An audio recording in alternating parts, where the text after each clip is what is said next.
This is NDTV. And you're watching NDTV Prime. In association with Micromax. Nothing like anything.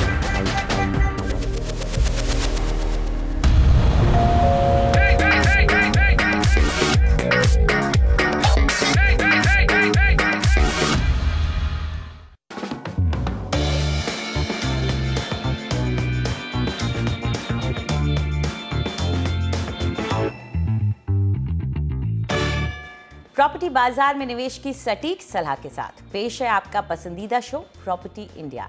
हमारे real estate experts के साथ जानिए कहां आपके बजट में मिल रही है सही प्रॉपर्टी और कहां पर निवेश आपका पैसा कर देगा दुगना। आपके सवालों के जवाबों और रियल एस्टेट की हर बड़ी खबर के साथ मौजूद है हम। नमस्कार, मैं हूं अंजलि इस्टवाल।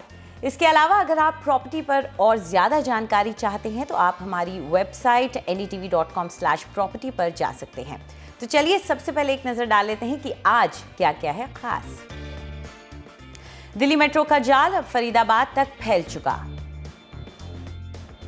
संपर्क बेहतर होने से फरीदाबाद की प्रॉपर्टी के दामों पर कैसा असर पड़ेगा।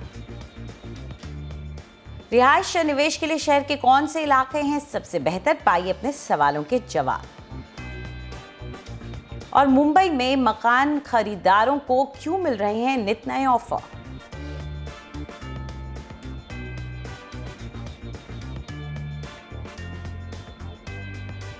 जब एनसीआर की बात आती है तो दिल्ली के अलावा गुड़गांव, नोएडा और गाजियाबाद का जिक्र सभी करते हैं, लेकिन फरीदाबाद की तरफ ज्यादा लोगों का ध्यान नहीं जाता। लेकिन अब मेट्रो से जुड़ जाने के बाद क्या ये शहर लोगों का ध्यान अपनी तरफ खींचने में कामयाब होगा? वसुधा शर्मा ने जायजा लिया।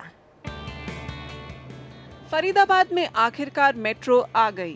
प्रधानमंत्री नरेंद्र मोदी ने 6 सितंबर को शहर की पहली मेट्रो का उद्घाटन किया और इसके साथ एनसीआर का वो हिस्सा एक बार फिर चर्चा में आ गया जिस पर ज्यादा ध्यान नहीं दिया जाता है।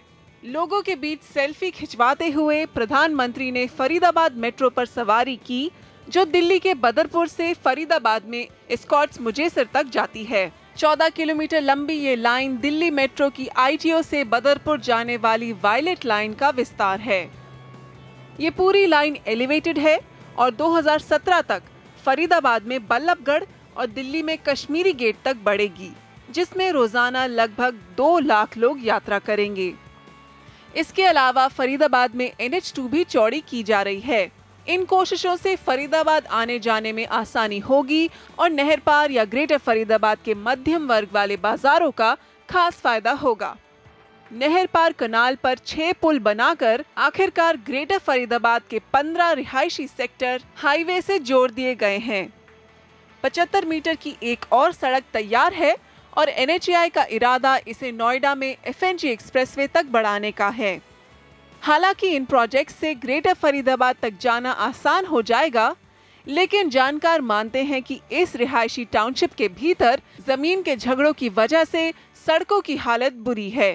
हुडा ने टाइम पे सड़कें और इंफ्रास्ट्रक्चर नहीं बनाई और इससे जो फर्स्ट मूवर्स थे इनटू फरीदाबाद उनको डेफिनेटली कुछ परेशानियां आई।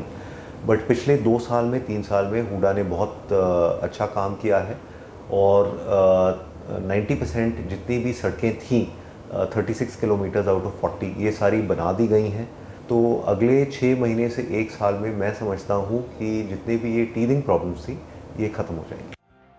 वैसे ग्रेटर फरीदाबाद में DPS और शिवनाडर जैसे 14 नए स्कूल या तो तैयार हैं या प्रस्तावित हैं। रिहायशी सेक्टर्स के नजदीक एक आदर्श औद्योगिक टाउनशिप भी बनी है, जहां अमूल जैसी बड़ी कंपनियां आ रही हैं। केरल के माता अमृतानंदमयी मठ को ग्रेटर फरीदाबाद के सेक्टर 88 में 2000 बेड के सुपर स्पेशलिटी अस्पताल खोलने के लिए हरी झंडी दी गई है। फरीदाबाद मेट्रो के रूप में इस शहर ने कई साल बाद विकास का कोई काम देखा है। उम्मीद है कि इससे ग्रेटर फरीदाबाद के मंदी झेल रहे रिहायशी और मथुरा रोड में नए ऑफिस स्पेसेस में तेजी आएगी। Bureau report NDTV। तो क्या असर पड़ेगा फरीदाबाद के बाजार पर, इस पर चर्चा करने के लिए हमारे साथ मौजूद हैं रोहन शर्मा, जो कि एसोसिएट डायरेक्टर हैं research and real estate intelligence service JLL India के, और साथ में हैं RC गुप्ता, जो MD हैं RPS ग्रुप के। आप दोनों का बहुत बहुत शुक्रिया हमारे साथ जुड़ने के लिए। तो गुप्ता साहब, पहले आपसे जानना चाहेंगे, इस तरह का जो बाज़ार है फ़िलहाल रियल एस्टेट का, उसमें कोई भी खबर आती है इस तरह की तो वो अच्छी ही होती है। तो आप लोग किस तरह की उम्मीदें लगा रहे हैं इस मेट्रो से? मेट्रो के आने से फरीदाबाद में विकास जो थोड़ा स्लो हो गया था पिछले दिनों में, उसमें 4 पंख लगने वाले हैं, ना सिर्फ रियल एस्टेट में बल्कि इंडस्ट्रियल सेक्टर में भी। फरीदाबाद में 2 लाख से ज़्यादा वर्क फोर्स है जो राइट नाउ NCR के अलग अलग हिस्सों में ट्रैवल करती है, उन सबको इसमें काफ़ी फ़ायदा पहुंचेगा। रोहन, आप क्या मानते हैं, दिल्ली से फरीदाबाद को जोड़ना क्या कोई फ़र्क आएगा? क्योंकि फरीदाबाद में रहने वाले शायद वहाँ पे ही ज़्यादा काम करते हों, या ये हो जाएगा कि दिल्ली में काम करने वाले भी अब सस्ता बाज़ार देखते हुए वहाँ मकान लेंगे? देखिए, किसी भी मार्केट में अगर आप इंफ्रास्ट्रक्चर डेवलपमेंट करते हैं तो उस मार्केट पे एक पॉजिटिव असर तो होता ही है। ये हमने हर मार्केट के लिए देखा है। जैसे जैसे उसकी कनेक्टिविटी मेन शहर से बड़ी है, या सबर्ब्स की हम बात करें, नोएडा या गुड़गांव या गाज़ियाबाद, जब उनकी कनेक्टिविटी दिल्ली से बेहतर हुई है तो उन मार्केट्स में तेज़ी आई है। तो हम ये एक्सपेक्ट कर सकते हैं कि फ़रीदाबाद में, क्योंकि काफ़ी टाइम से मेट्रो का काम हो रहा था बट डेवलपमेंट जो है उतना तेज़ नहीं हुआ, तो वो मार्केट कहीं थोड़ा पीछे रह गया। पर अब क्योंकि मेट्रो आ गया है, NH2 ऑब्वियसली काफ़ी चौड़ा कर दिया गया है ऑलरेडी, और भी उस पर काम चल रहा है आगे की तरफ, तो इससे डेफिनेटली पॉजिटिव असर तो पड़ेगा ही। पर सिर्फ इंफ्रास्ट्रक्चर ही एक मापदंड नहीं है कि किसी मार्केट पे इफेक्ट लाने के लिए। उसके लिए इकोनॉमिक एक्टिविटी या इकोनॉमिक ड्राइवर्स होने बड़े ज़रूरी हैं, ताकि ज़्यादा से ज़्यादा लोग सिटी से फरीदाबाद की तरफ ट्रैवल करें या उस तरफ काम करने आएँ। तो जब आप इस तरह से इकोनॉमिक एक्टिविटी भी जनरेट करेंगे उस मार्केट में, तो रेसिडेंशियल का एक डिमांड जो है थोड़ा और बढ़कर निकलेगा इस मार्केट में। चलिए, इस बारे में तो हम आगे चर्चा करेंगे, लेकिन गुप्ता साहब, आप इंफ्रास्ट्रक्चर की अगर बात को हम आगे ले जाते हैं तो FNG हो गया, कालिंदी कुंज का फ्लाईओवर हो गया, मेट्रो तो खैर अब पूरी हो गई, लेकिन हमने देखा कि बहुत ज़्यादा डिले रहा है हर इंफ्रास्ट्रक्चर प्रोजेक्ट को जो फरीदाबाद को करीब ला रही थी दिल्ली से।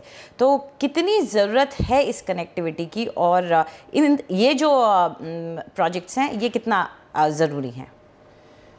आपने सही कहा कि पिछले समय में फरीदाबाद की जो डेवलपमेंट है काफ़ी स्लो रही है, लेकिन पिछले कुछ वर्षों से अगर देखें तो सबसे पहले बदरपुर का फ्लाईओवर वो लाइफलाइन बना फरीदाबाद का, उसके बाद गुड़गांव फरीदाबाद का जो स्काईवे है, एक्सप्रेसवे है, that was the second lifeline of Faridabad, and now the metro.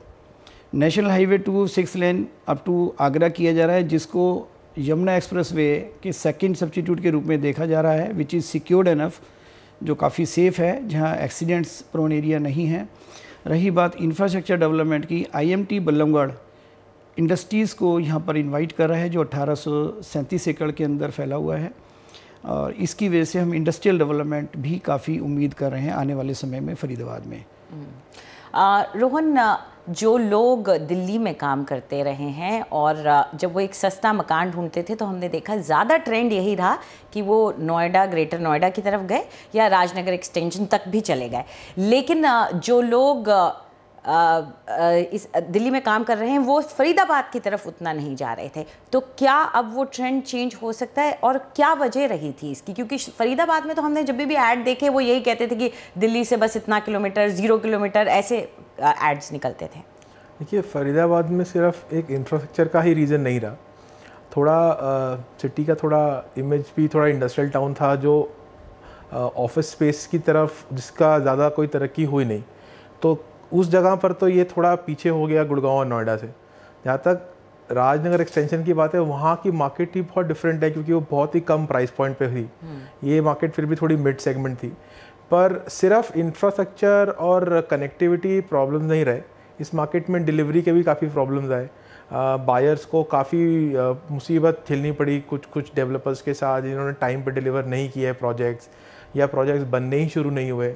तो उनका पैसा भी जाता रहा, अपॉर्चुनिटी भी जाती रही, तो थोड़ा उस वजह से भी इम्पैक्ट पड़ा। तीसरे से मैंने पहले कहा कि इकोनॉमिक ड्राइवर्स नहीं है, तो आसान नहीं है कि आप फरीदाबाद में रहें फिर आप उससे वहाँ से ट्रैवल करें। अब थोड़ा इम्प्रूवमेंट है, जैसे कि लिंकेज आपका गुड़गांव से बढ़ गया है या नोएडा से बेहतर होगा, दिल्ली से बेहतर हो गया है, तो लोग यहाँ से रह कर के भी सोच सकते हैं कि हम गुड़गांव या दिल्ली की तरफ ट्रैवल कर सकें। बट उसके साथ साथ ये भी ज़रूरी है कि जो अपार्टमेंट प्रोजेक्ट्स लॉन्च हुए उनमें से डिलीवर कितने हुए। कुछ प्रोजेक्ट्स डिलीवर हुए, जो डिलीवर्ड हुए हैं उसमें लोग रह रहे हैं, जो डिलीवर्ड हुए ही नहीं या बहुत ज़्यादा डिलेड है, तो उस वजह से भी काफ़ी लोग हैं जो वेट ही करते रह गए कि हम कब मूव इन करेंगे। इससे नए बायर्स को भी एक थोड़ा उनके लिए भी थोड़ा प्रॉब्लम हुआ कि उन्होंने ऐसे प्रोजेक्ट्स में जाना बेहतर समझा ही नहीं जहाँ पे कंस्ट्रक्शन एक्टिविटी हो ही नहीं रही थी या काफ़ी स्लो थी।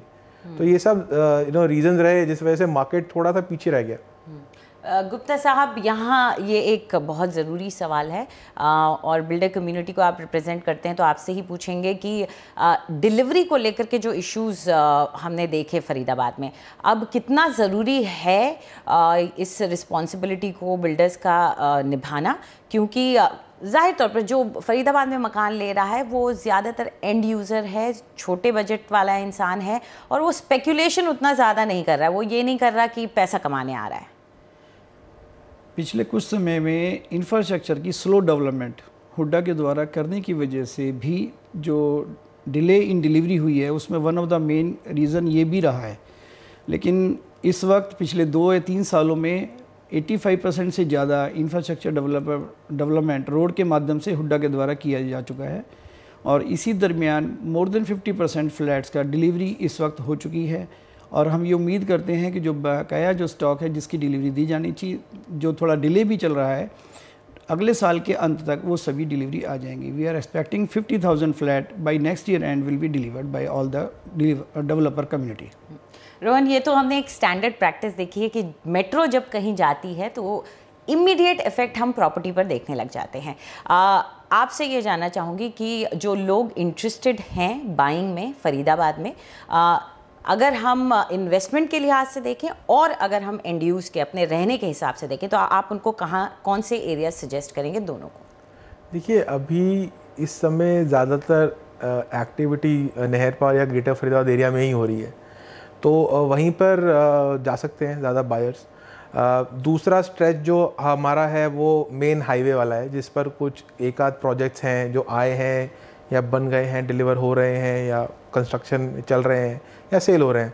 पर जैसा कि हम बार बार बोलते हैं कि उन्हीं डेवलपर्स के साथ जाइए जिनका ट्रैक रिकॉर्ड थोड़ा बेहतर है टाइमली डिलीवरी करने का और एटलीस्ट डिलीवर करने का। दूसरा उन प्रोजेक्ट्स में ज़्यादा ध्यान दीजिए जहाँ पर कंस्ट्रक्शन एक्टिविटी काफ़ी एडवांस स्टेज में है या पोजेशन अगले 12 महीने से 18 महीने के बीच में आने का पूरा अंदेशा है। उस लिहाज से अगर आप देखें तो दोनों ग्रेटर फरीदाबाद और मेन हाईवे स्ट्रेच दोनों ही अच्छे मार्केट्स हैं।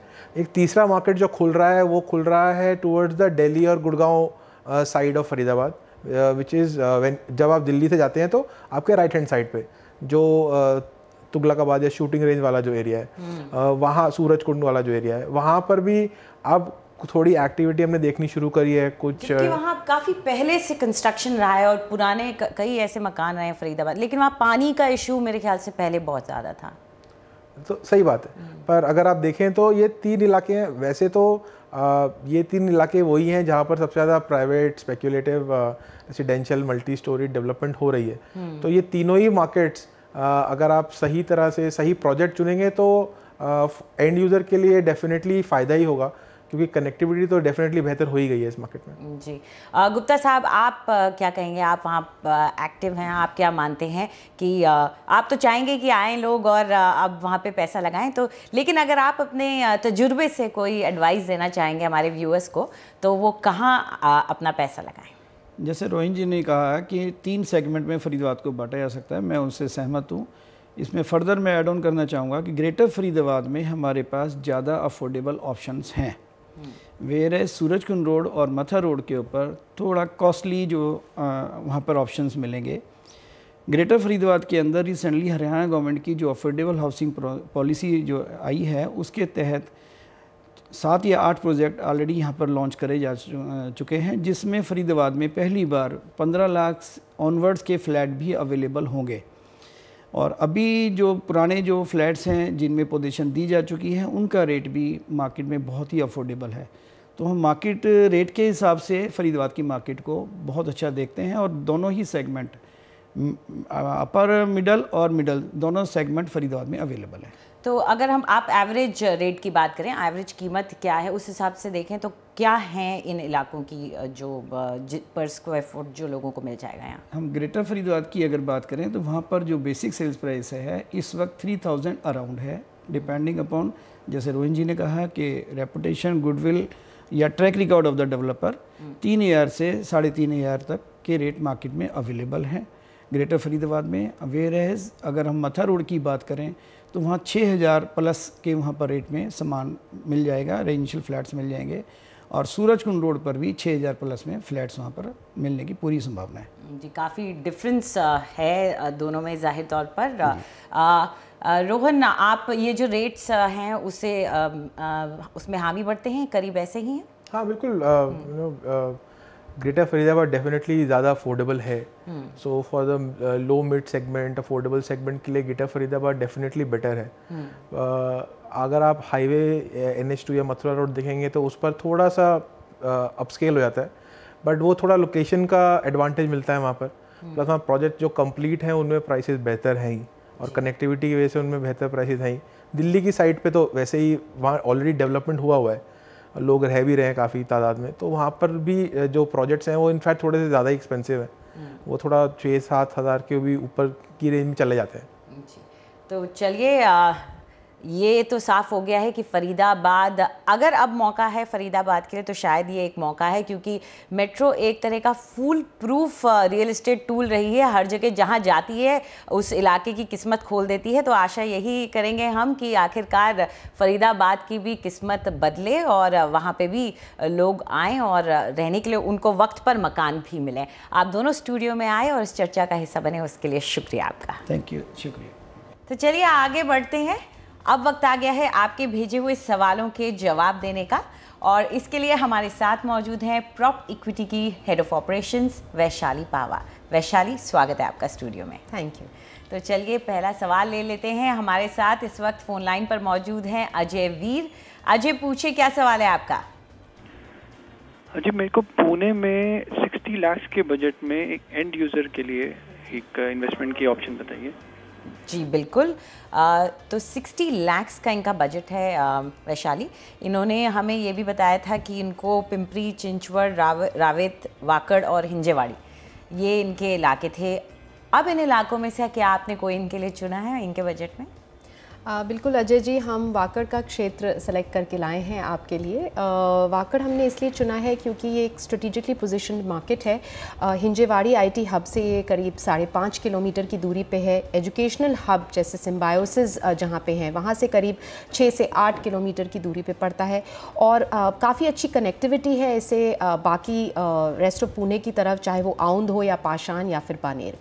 तो ये मार्केट हमें आपके लिए अप्रोप्रिएट लगा। आइए कुछ आंकड़े आपके साथ शेयर करेंगे इस क्षेत्र के। कुल मिला के प्रोजेक्ट्स अगर देखें तो वाकड़ में करीब 141 है। टोटल सप्लाई 20,450 यूनिट्स की है।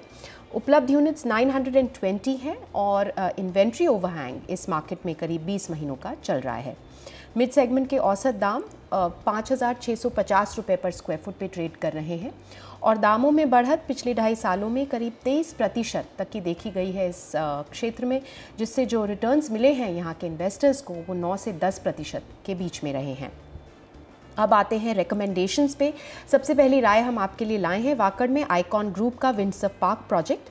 5,500 रुपीज़ पर स्क्वायर फुट पे आप डेवलपर से ले सकते हैं। 2 BHK की 1,090 से 1,186 स्क्वायर फुट की यूनिट आप चुन सकते हैं। 2015 में ही तैयार हो गया था ये, तो बिल्कुल फ्रेश कंस्ट्रक्शन है। 1.5 एकड़ पे करीब 2 टावर्स बनाए गए हैं ग्राउंड प्लस 11 स्टोरीज़ के, रेडी फॉर पोजेशन है। और हिंजेवाड़ी फ़ेज़ 1 यहाँ से सिर्फ 6.7 किलोमीटर की दूरी पे है। दूसरी राय वाकड़ में चिंतामणि डेवलपर्स का द आमंड्स प्रोजेक्ट 5,300 रुपीज़ पर स्क्वायर फुट पे आप डेवलपर से ले सकते हैं। 2 BHK की 990 से 1,080 स्क्वायर फुट की यूनिट आप चुन सकते हैं। 2015 में ये प्रोजेक्ट तैयार हो जाएगा। 1 एकड़ में करीब 3 बिल्डिंग्स बनाई जा रही हैं, स्टिल प्लस 7 स्टोरीज़ की हाइट्स हैं। कंस्ट्रक्शन एडवांस स्टेजेस तक पहुंच चुका है और प्रोजेक्ट सिर्फ 3 किलोमीटर दूर है हिंजेवाड़ी फ़ेज़ 1 से। तीसरी राय वाकड़ में सुखवानी कंस्ट्रक्शंस का सुखवानी सेपिया फ़ेज़ 1 5,500 रुपीज़ पर स्क्वायर फुट पे आप डेवलपर से ले सकते हैं। 2 BHK की 1,015 या 1,025 स्क्वायर फुट की यूनिट आप चुन सकते हैं। ये भी इसी साल 2015 में ही तैयार हो जाएगा। 8 एकड़ में करीब 9 टावर्स फेजेज़ में बनाए जा रहे हैं और फ़ेज़ 1 में 3 टावर्स हैं स्टिल प्लस 12 स्टोरीज़ के। प्रोजेक्ट रेडी फॉर पोजेशन हो चुका है ऑलमोस्ट। हिंजेवाड़ी से 4.3 किलोमीटर की दूरी पे है और एम्बेसी टेक पार्क से 4.7 किलोमीटर की दूरी पे, और तीनों प्रोजेक्ट्स औसत दामों से कम पे मिल रहे हैं आपको।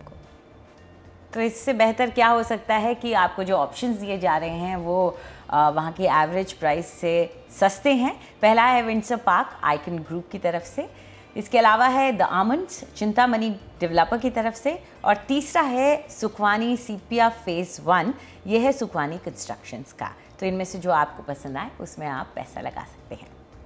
फिलहाल वक्त है एक छोटे से ब्रेक का, लेकिन उसके बाद प्रॉपर्टी खरीदने और बेचने की आपकी सारी उलझनें हम सुलझाएंगे, देंगे आपके सवालों के जवाब। लेकिन ब्रेक पर जाने से पहले, जैसा कि हम हर हफ्ते करते हैं, आपके लिए नए लॉन्चेस, नए प्रोजेक्ट्स लेके आते हैं अपने प्रॉपर्टी ट्रैकर में। तो आइए देखिए आज क्या लाए हैं।